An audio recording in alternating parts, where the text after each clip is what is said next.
Good morning students. Last time हमने पढ़ा था डायमेंशन एनालिसिस। आज हम कुछ उसके यूजेस पढ़ेंगे। What are the uses of the dimension analysis. इसमें फर्स्ट यूज जो आता है इसका, that is you can check the correctness of a physical relation with the help of dimensional analysis. आप डायमेंशन एनालिसिस की मदद से एक इक्वेशन या एक रिलेशन या फार्मूला अगर आपको कोई दिया गया है वो डायमेंशनली करेक्ट है या नहीं है, इस बात को चेक कर सकती है। तो उसको चेक करने के लिए आपके पास सिर्फ 3 स्टेप आपको फॉलो करने हैं। Only 3 steps are there which you have to follow. Number 1 क्या है, आपको सबसे पहले क्या करना है, जो एक रिलेशन या फार्मूला आपको दिया गया है उसमें आपको दोनों साइड के LHS और RHS की जितनी भी फिजिकल क्वांटिटी उसमें दी हैं उनके आपको डायमेंशनल फार्मूला लिखने हैं। फिर उसके बाद प्रिंसिपल ऑफ होमोजेनिटी का आपको अप्लाई करना है। Number 1 you have to write down the dimensional formula of all the physical quantities involved in the physical relation.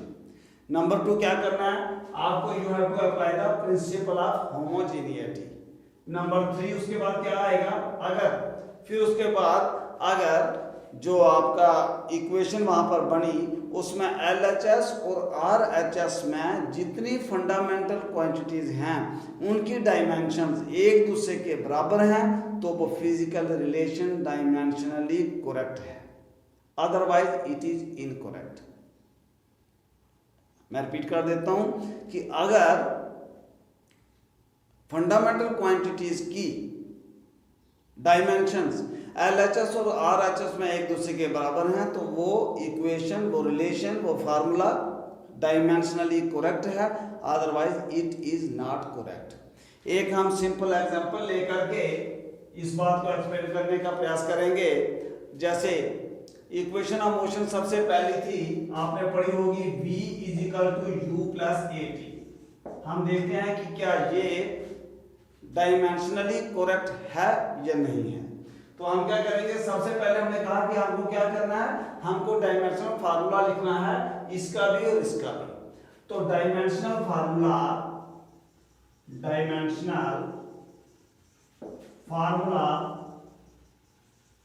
Of V = V होती है वेलोसिटी। तो वेलोसिटी का डायमेंशनल फार्मूला क्या होता है, Lt - 1। उसके बाद डायमेंशन फार्मूला ऑफ U, अब U भी वेलोसिटी होती है, ये भी होगा Lt - 1। उसके बाद डायमेंशन फार्मूला ऑफ AT का क्या होगा, A एक्सेलरेशन, एक्सेलरेशन का डायमेंशन फार्मूला Lt - 2 होता है इनटू T, ये आ गया सिंपल T। तो ये आपके पास आ गया Lt⁻² -2 + 1 आ गया, -1 हो जाएगा। ये आ गया, ये आपके तीनों डायमेंशनल फार्मूले आ गए, तीनों टर्म्स के। अब आपको क्या करना है, इसको इक्वेशन में यहां पर रखो। देखो V का आ गया Lt - 1 = Lt - 1 प्लस Lt - 1। आप प्रिंसिपल होमोजेनिटी ये कहता है कि only those terms, those physical quantity can be added or subtracted which are having the same dimensional formula। इसका मतलब है कि ये Lt - 1 ठीक है, इसका और इसका सेम है, दोनों को हम जमा कर सकते हैं तो ये आएगा Lt - 1। अब आप देखें कि इस तरफ जो हमारे फंडामेंटल क्वांटिटीज हैं उनकी डायमेंशंस लेंथ और टाइम के संदर्भ में इसमें डायमेंशन 1 और -1 है, इधर भी 1 और -1 है। मतलब दोनों तरफ जो फिजिकल क्वांटिटीज हमारी हैं उनकी डायमेंशंस सेम हैं। तो अगर दोनों तरफ जो फिजिकल क्वांटिटीज हैं उनकी डायमेंशन सेम हो तो वो डायमेंशन, वो जो रिलेशन है, जो फार्मूला है, जो इक्वेशन है, वो डायमेंशनली करेक्ट होती है। तो यहां पर आपने लिखना है, since the dimensions of the physical quantities are the fundamental physical quantities on both sides of the equation are same and hence the given relation is dimensionally correct। it is dimensionally correct, as dimensionally correct लिखना है कि इनकी dimensions ठीक हैं और ये equation dimensionally correct है, ये ऐसे ही होगी। अब ऐसे ही एक और एग्जांपल ले लेते हैं इसका। अब जैसे दूसरी इक्वेशन हमने की थी, equation of motion s = ut + 1/2 at square, उसको कर लेते हैं। s = ut + 1/2 at square. तो आपको लिखना है, पहले डायमेंशनल फार्मूला लिखना है इनका सब चीजों का। तो डायमेंशनल फार्मूला ऑफ s तो डिस्टेंस होता है, तो डिस्टेंस को हम क्या लिखेंगे, l के साथ लिख देंगे। फिर उसके बाद डायमेंशनल फार्मूला ऑफ ut का क्या हो जाएगा, u तो होती है वेलोसिटी, lt - 1 इनटू टाइम आ गया t। उसके बाद आ गया dimensional formula of at square. at square का क्या आ जाएगा, a क्या होता है acceleration, lt - 2 into t square आ जाएगा t की पावर 2। अब आ गया 1/2, इसकी बात नहीं की, आपके दिमाग में आ रहा है 1/2 सबको भूल तो नहीं गया कहीं, नहीं। अब 1/2 जो है ये क्या है, ये डायमेंशनल लेस कांस्टेंट है, इसका डायमेंशन नहीं है। 1/2 इज डायमेंशन, आप लिख लेना, आपको भूल नहीं जाए, डायमेंशन लेस कांस्टेंट, इसकी डायमेंशन नहीं होती है। जब हमने 4 तरीके के जब हमने पढ़े थे क्लासिफिकेशन ऑफ फिजिकल क्वांटिटीज, उस समय हमने जो डिस्कस किया था अच्छे तरीके से कि डायमेंशन लेस कांस्टेंट होती है। तो इसलिए ये डायमेंशन लेस है, इसलिए इसको हमें इन्वॉल्व नहीं करेंगे। एंड सो अब इनको यूज करके इसके डायमेंशन फार्मूला लिखेंगे। s का आ गया l = ut का आ गया था ये lt - 1 इनटू t प्लस 1/2 तो डायमेंशन लेस है, इसको तो नहीं लिखेंगे, at स्क्वायर का ये लिख देंगे lt - 2 इनटू t की पावर 2। अब क्या करेंगे, थोड़ा इसको हम सॉल्व कर लेते हैं। ये आ गया l इसका देखो क्या बना, l का l ही रहेगा, t raised to power -1 into t raised to power 1, basis are same, powers are added, -1 + 1 0, ये आएगा t raised to power 0 plus यहां देखिए l, सॉरी ये t स्क्वायर था, l तो l जो बिल्कुल सेम ही रहेगा, और t raised to power -2 t raised to power 2, basis are same, powers are added, -2 + 2 same, t raised to power 0, anything raised to power 0 is equal to 1 and therefore l is equal to, यहां l आ जाएगा plus l आ जाएगा। अब principal homogeneity कहती है कि same type जो होती हैं वो जमा हो जाती हैं, तो ये हो जाएगा l is equal to l plus l will also equal to l, क्योंकि लेंथ ही रहेगी। अब हम देख लेते हैं कि जो RHS में और जो LHS में जो हमारी फिजिकल क्वांटिटीज हैं, जो फंडामेंटल फिजिकल क्वांटिटी हम कहेंगे, इनकी डायमेंशन जो है सेम है, इसकी रेज़ टू पावर भी 1 है, इसकी रेज़ टू पावर भी 1 है, and therefore the given relation which was given to us, it is dimensionally correct, ये डायमेंशनली करेक्ट है। अब एक ऐसी ले लेते हैं जो करेक्ट नहीं है, उसको और आपको थोड़ी एक्सरसाइज हो जाएगी। अब हम आपके सामने एक आपको देते हैं, इसका एक और तीसरी क्वेश्चन इसकी आती है v square equal to u square plus 2as, उसको कर लेते हैं। v square equal to u square plus 2as होता था, हम ऐसा नहीं लिखते, हम इसको कहते हैं कि क्या, इसको देखते हैं क्या ये डायमेंशनली करेक्ट है या नहीं है, आपने पता चल जाएगा। तो हम क्या करेंगे, हम लिखेंगे डायमेंशनल फार्मूला,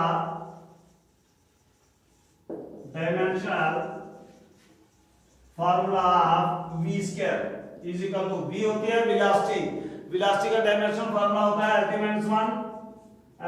1 की रेज़ टू पावर 2, ये हो गया l raise to power 2 t raise to power -2, इसका स्क्वायर था। उसके बाद dimensional formula of u square, अब ये भी चूंकि वेलोसिटी है तो ये भी आ जाएगा l2 t raise to power -2। उसके बाद डायमेंशनल फार्मूला ऑफ a, 2 का हम नहीं लिखेंगे क्योंकि 2 is a dimension less constant, हम यहाँ पर लिख देंगे ए का होता है L2 - 2 और 2 इज डायमेंशनलेस कांस्टेंट, ये एक डायमेंशनलेस कांस्टेंट है। देयरफॉर अब इसमें इनके डायमेंशन फॉर्मूले लिख दो। अब v स्क्वायर ये आ गया L2 t - 2 is equal to u square L2 t - 2 plus 2, तो डायमेंशन लेस है इसको तो नहीं लिखेंगे, a लिखेंगे L t - 2। अब आप देखें कि यहां पर इसको इसके साथ हम जमा नहीं कर पाएंगे। क्यों? क्योंकि प्रिंसिपल होमोजेनिटी ये कहती है कि सेम टाइप होंगी तो जमा होंगी। ये L2 - 2 है तो ये L t - 2 है और ये जमा भी नहीं हो पाएंगी। तो अब हम देख रहे हैं कि LHS और RHS में जो हमारी फंडामेंटल फिजिकल क्वांटिटीज हैं उनकी डायमेंशंस सेम नहीं हैं। तो आप क्या लिखेंगे? Since the dimensions of the fundamental quantities on RHS is not equal to the dimensions of the fundamental quantities on the LHS, and therefore the given relation is not dimensionally correct. ये dimensionally correct नहीं है। तो इसको एक example और भी बन जाता है, यहाँ पर S लिख करके आप चेक करके देखें, बिल्कुल सेम हो जाएगी, बिल्कुल डायमेंशनली करेक्ट ये आएगी।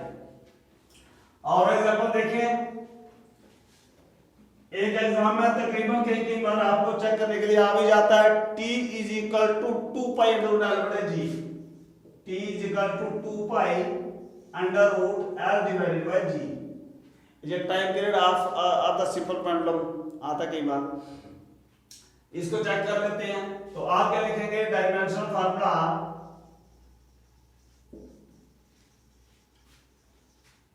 Of t is equal to T क्या आ जाएगा? टी आ गया। अब 2 तो हमारा डायमेंशनलेस कांस्टेंट है, तो डायमेंशनल फार्मूला ऑफ एल किसके बराबर आ गया? एल तो लेंथ होती है, और डायमेंशनल फार्मूला ऑफ जी, अब जी क्या आता है? जी होती है एक्सेलरेशन ड्यू टू ग्रेविटी। तो एक्सेलरेशन का ही डायमेंशनल फार्मूला इसमें लागू होना है।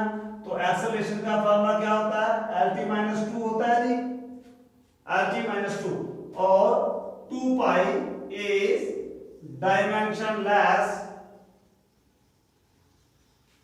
constant, इसको लिख देना, नहीं तो आपको हो सकता है कहीं गलती से आपसे करवा नहीं देगा। एंड देयरफॉर इसको इसके डायमेंशन फार्मूला लिखो इसमें, तो ये आ गया t is equal to under root L का क्या आया था? L खाली, और डिवाइडेड बाय आया था L t - 2 जी। तो इज इक्वल टू ये आ गया t अंडर रूट L और L कैंसिल हो जाएगा, नीचे t रेज़ पावर -2 है, ये ऊपर जाएगा, तो ये ऊपर जाकर के बन जाना t रेज़ पावर 2, L और L कैंसिल हो जाएगा। अब t रेज़ पावर 2 है तो ये स्क्वायर इसके साथ कैंसिल हो जाना, तो जवाब आपके पास बचना है t। अब आप देखें कि LHS और RHS में जो हमारी फंडामेंटल फिजिकल क्वांटिटीज हैं उनकी डायमेंशन इधर बनना है, इधर भी बनना है, इधर भी t रेज़ पावर 1, उधर भी t raise power 1, and so the given physical relation और given formula is dimensionally correct, dimensionally correct है। और क्या ले सकते हैं? एक बिल्कुल सिंपल सा फार्मूला है फॉर द वेवलेंथ, वेवलेंथ का ले लेते हैं। एक formula lambda is equal to h/mv, where h is Planck's constant हमने किया था, और m is the mass and v is the velocity. तो हम क्या करेंगे? Dimensional formula of lambda. अब लैम्डा चूंकि एक जो है वेवलेंथ है, अगर वेवलेंथ है तो इसका जो होगा डायमेंशनल फार्मूला क्या आएगा? लेंथ तो लेंथ को हम लिखते हैं L के साथ, ठीक है। उसका dimensional formula of H, H होता है प्लैंक्स कांस्टेंट H, और इसका डायमेंशनल फार्मूला अगर आपको याद होगा तो ये होगा ml raise to power 2 t raise to power -1, और डायमेंशनल फार्मूला ऑफ m होता है मास, तो मास को हम लिखते हैं तो m के साथ, फिर उसका डायमेंशनल फार्मूला ऑफ v, अब v क्या होती है, v तो वेलोसिटी होती है, अब वेलोसिटी होती है तो वेलोसिटी को हम कैसे लिखेंगे, lt-1, बस ये सभी इस इक्वेशन में लिख दीजिए, एंड देयरफॉर लैम्डा ये आ गया L is equal to H m raise to power m raise to power 1 L raise to power 2 t raise to power -1, और डिवाइडेड बाय m का खाली m आ जाएगा, और जो v का आ गया lt-1। उसके बाद ये L इज इक्वल टू, अब देखिए यहाँ m और m कैंसिल हो जाएगा, t और t कैंसिल हो जाना है, L इस जो स्क्वायर के साथ कैंसिल हो जाएगा, तो जवाब आपके पास बचना है खाली L। अब आप देखिए यहाँ पर r रेज़ पावर 1 है, यहाँ पर r रेज़ पावर 1 है, so the dimensions of the physical quantities on the both sides of the given relation are equal or same, and hence the given equation which was given to us is dimensionally correct, ये dimensionally correct है। अब आपको एक मैं homework के लिए exercise के लिए दे देता हूं, एक E is equal to mc square करके आती है, E is equal to mc square, where E is the energy, m is the mass and c is the velocity of light in vacuum। अब c एक dimensional constant होता है जैसे h था, तो इसको भी कर लें, ठीक है मैं कर देता हूं। Dimensional formula